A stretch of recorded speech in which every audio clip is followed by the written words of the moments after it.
نبی کریم صلی اللہ تعالی علیہ وسلم نے ارشاد فرمایا 3 لوگ ہیں جنہیں دیکھ کے رب مسکراتا ہے۔ یا رسول اللہ صلی اللہ علیہ وسلم وہ کون کون سے؟ تو محبوب فرمانے لگے ایک وہ بندہ ساری مخلوق سوئی ہے، آدھی رات ہے، رات کا پچھلا پہر ہے، اس نے اٹھ کے وضو کر لیا، مصلی پہ کھڑا ہو گیا خدا کی یاد میں، فرمایا اسے دیکھ کے رب مسکراتا ہے جو اس کی شان کے لائق ہے۔ مسکراتا ہے اللہ۔ یہ تو سونے کا ٹائم تھا، یہ تو گہری نیند آنے کا وقت تھا، رات کا پچھلا پہر۔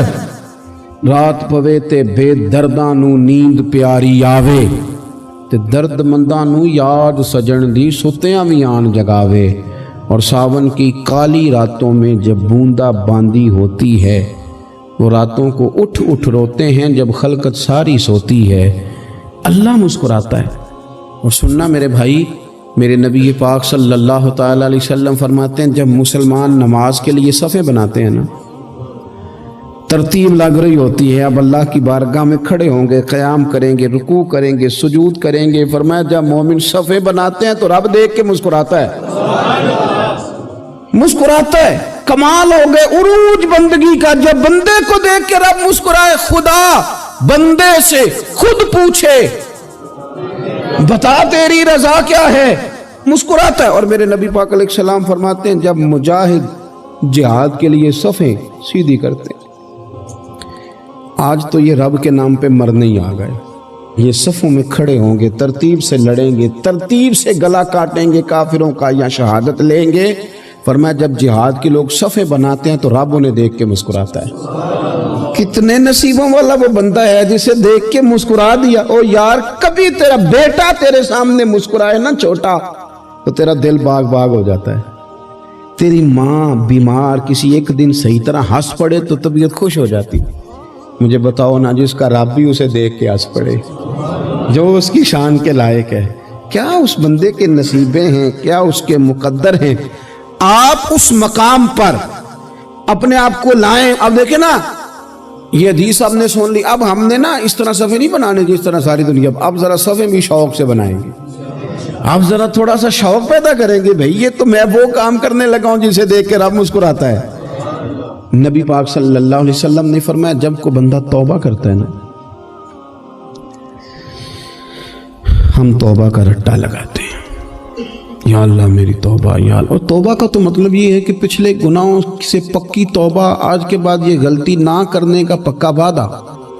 تو نے ساری شب برات رو کے گزاری ہے، بتا سویرے جھوٹ جوڑنے کا ارادہ ہے تیرا، آج کے بعد رشوت تو نہیں نہ لے گا، ملاوٹ تو نہیں نہ کرے گا، یہ توبہ ہے۔ اور اگر سارے کام اسی طرح کرنے تو پھر یہ توبہ کا رٹا ہے، جتنا مرضی لگاؤ۔ حضرت علی بن ربیعہ رضی اللہ تعالیٰ عنہ فرماتے میں مولا علی کے ساتھ تھا، مقام حرہ کی طرف جا رہے تھے، حضرت علی نے ہاتھ اٹھا کے دعا مانگی ہماری تعلیم کے لیے، ورنہ حضرت علی ہم صحابہ کو محفوظ عن الخطا تو مانتے ہیں نا۔ ہاتھ اٹھا کے کہا اے اللہ ہمارے گناہ بخش دے، تیرے علاوہ کوئی معاف کرنے والا نہیں۔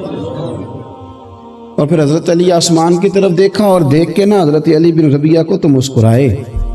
حضرت علی بن ربیعہ کہنے لگے حضور مسکرائے کیوں ہو؟ فرمانے لگے ایک دن میں حضور کے ساتھ اسی طرح آیا تھا، اسی طرح حضور نے دعا فرمائی تھی ہماری تعلیم کے لیے، اور پھر حضور مجھے دیکھ کے مسکرائے تھے اور فرمایا جب کوئی بندہ رب کی بارگاہ میں اس طرح استغفار کرتا ہے تو رب مسکراتا ہے، اور مسکرا کے فرماتا دیکھ لو میرے بندوں کو پتا ہے کہ میرے علاوہ معاف کرنے والا کوئی نہیں، انہیں پتا ہے، تم اس کی بارگاہ میں رجوع تو لاؤ، آؤ تو صحیح دو آنسو لے کر۔ اقبال کہتے ہیں کہ موتی سمجھ کے شان کریمی نے چن لیا، قطرے دو گرے میرے ار کے انفال کے، دو میں نے آنسو بہائے تھے تو اس کے کرم نے تو موتی سمجھ کے چن لیا۔ سنو نا حضور اس استغفار کو، اللہ کو یار رات کو توبہ کر کے سونا چاہیے ہمیں۔ کچھ غلطیاں ہم کرنا نہیں چاہتے پر ہم سے ہو جاتی ہیں، کچھ دل ہم توڑنا نہیں چاہتے پر وہ ٹوٹ جاتے ہیں، ہماری مجبوری ہوتی ہے ٹوٹ جاتے ہیں۔ رات کو اس کی بارگاہ میں ہاتھ باندھ کے کشکول طلب دراز کر کے خوب استغفار پڑھنا چاہیے کہ مالک بندے ہیں نا کیا کریں، نفس کا ساتھ ہے، دنیا کا ساتھ ہے، خواہشات نفسانیہ، مالک معاف کر دے، درد سے توبہ، رسم نہ ہو، کہانی نہ ہو،